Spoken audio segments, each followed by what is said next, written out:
Carl here from Games, Brains and Head-Banging Life, gbhblofficial for short. Merry Christmas, and what is Christmas without some horror?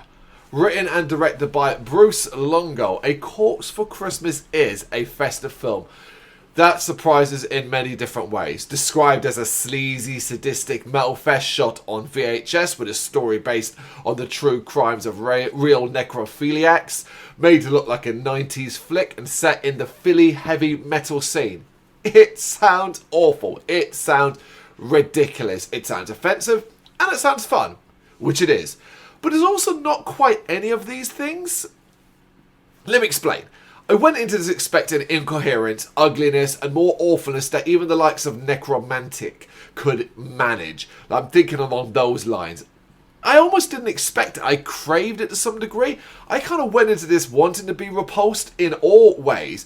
And I was, but not as expected. You see, A Corpse for Christmas is actually a decent film with a decent story, decent acting, and decent horror elements. This couple's out here murdering people, man. They are taking home every girl they meet at Philomoke and sadistically beating and killing them. A story of sexual addiction and necrophilia. Found two young girls from out of town, dispersed in pieces throughout FDR Park.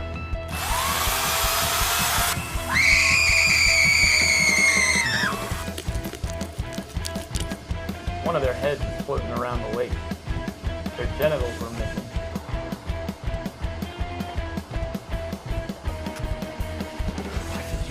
The sexy, sadistic metal fest shot on VHS.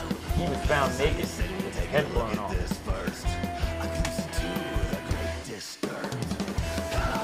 It's fun to kill people. It is a film that embraces everything wretched about it, proudly showcasing the city it is set in, Philadelphia, and delighting in sharing so much of the underground metal scene, which gives us a quality soundtrack from the likes of Devil Master, Acid Witch, The Goddamn Gallows, The Virus, Savage Mystic, Unreal City, Yankee Cuss, and a few more.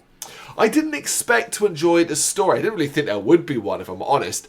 And I certainly did not expect to want to see where these characters end up. I mean, I'll give you some spoilers covered in blood.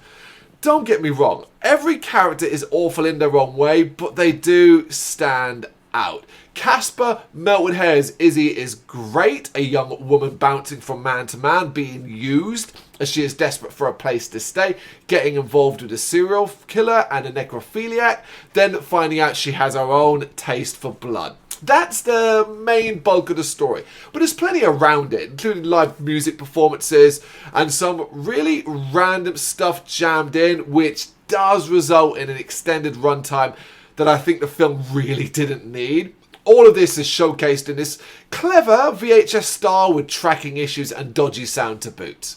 What's with the fruit in the boot? It's like this old Dutch custom. A Corpse for Christmas. This is the best Christmas gift I've ever got.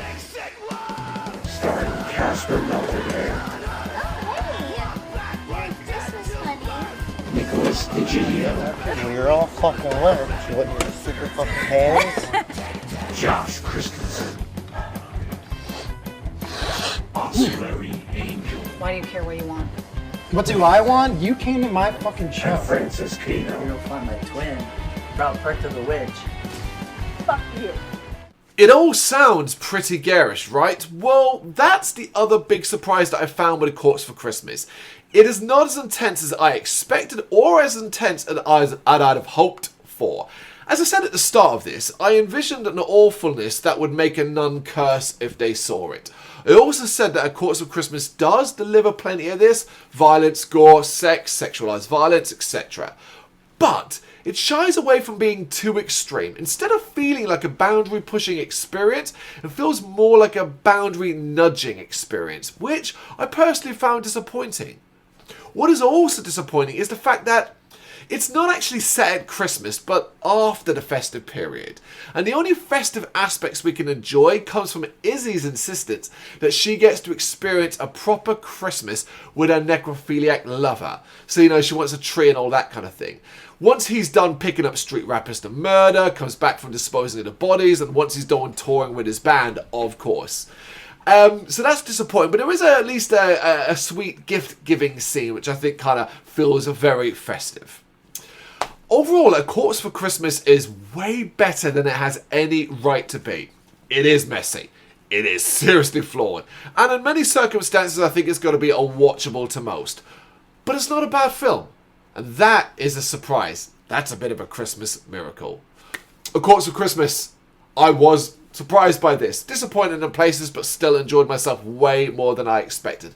What do you think? Let me know in the comments. Merry Christmas. Thank you very much for watching. If you'd like to see more content like this, please consider hitting the subscribe button. It is gratefully appreciated. You can find us over at gbhbl.com, our full website where reviews, news and so much more goes up daily. We're also on all social media platforms, Facebook, Instagram, Twitter, Threads, at gbhbl. Just search for gbhbl and you will find us out there. We also have merchandise on sale. You can access the shop via the website.